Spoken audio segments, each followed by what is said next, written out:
ரகுவம்சம் 39ஆம் பகுதி. தசரத மன்னனுக்கு புத்திர பாக்கியம் உண்டாக வேண்டி நல்லோர்களும் மிகுந்த அடக்கம் உடையவர்களும் தன்னலம் கருதாதவர்களுமான வசிஷ்டர் போன்ற ரிஷிகள் எல்லாம் கூடி கஷ்யப முனிவரின் பேரனானவரும் தலையில் மான் போன்ற கொம்பு உடையவருமான ரிஷ்யசிங்கர் தலைமையில் பெரும் யாகம் இயற்றினார்கள்.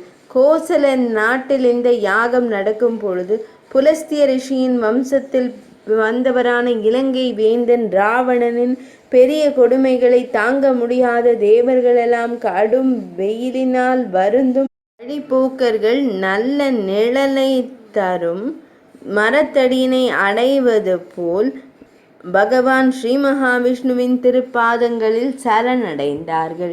ராவணனால் துன்பம் ஒன்றையே பெற்ற அந்த தேவர்கள் திருப்பார்கடலில் சயனிக்கும் பெருமாளை காண சென்றபோது அவர் நித்திரை களைந்து அவர்களை எதிர்கொண்டார். இதுவே மிக பெரும் நல்ல சகுனமாக தேவர்களுக்கு தோன்றியதால் அவர்கள் மகிழ்ந்தார்கள். சொர்க்கலோகத்தின் அந்த தேவர்கள் ஆதிசேஷன் மேல் அமர்ந்திருக்கும் பகவானை கண்டார்கள். ஆதிசேஷன் தன் பெரிய படங்களை விரித்தபடி இருந்ததால் அதன் மேலுள்ள ரத்தினங்கள் எல்லாம் பெரும் ஒளி வீசின. அந்த ஒளி பகவான் மேல் பட்டு அவர் இன்னும் பிரகாசமாக மின்னிக் கொண்டிருந்தார். தாமரை பூவில் அமர்ந்திருக்கும் அன்னை மகாலட்சுமி பகவானின் பாதத்தை தன் மடியில் தாங்கியிருந்தாள். ஒருவேளை இடையில் நவரத்ன மணியிலான மேகலையினை அணிந்திருந்தால் அது பகவானின் காலை வருத்துமோ என எண்ணி அவள் பட்டாடையால் அவர் பாதத்தை தாங்கி இருந்தாள். மலர்ந்த புது தாமரை மலர் போன்ற விழிகளை உடையவரும் இளம் வெயில் போன்ற மஞ்சள் நிற ஆடை அணிந்தவருமான பகவான் வசந்த காலத்தின் அழகான பொழுது போல் அவர்களுக்கு தரிசனமானார். திருப்பார்கடலை கடையும் போது பெற்ற ஸ்ரீவத்சம் என்ற மருவினை நெஞ்சில் உடையவரும் எப்போதும் தன்னையே காண்பதால் தன் அழகிய திருக்கோலத்தை விழியில் காட்டும் அன்னை தாயாரின் விழிகளைப் போல பிரகாசமான கௌஸ்துபம் என்னும் மணியினை நெஞ்சில் கொண்ட பகவானை அவர்கள் கண்டார்கள்.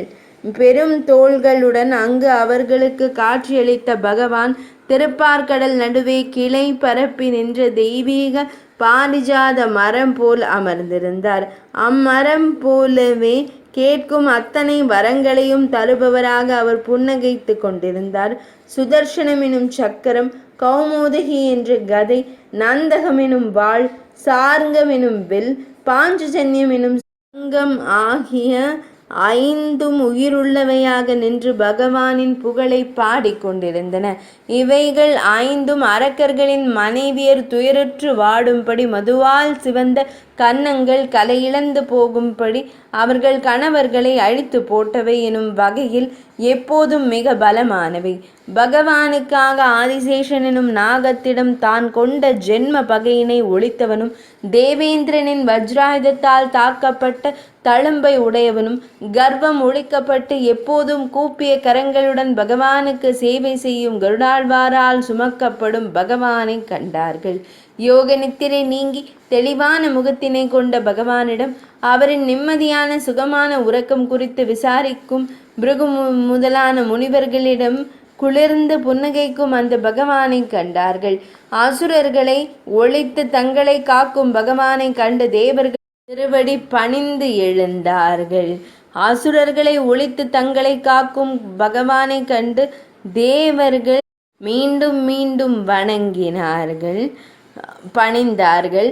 துதிக்கு உரியவரும் வார்த்தைகளுக்கு அப்பாற்பட்டவரான பகவானை போற்றி கொண்டிருந்தார்கள். 39ஆம் பகுதி இனிதே நிறைவடைந்தது.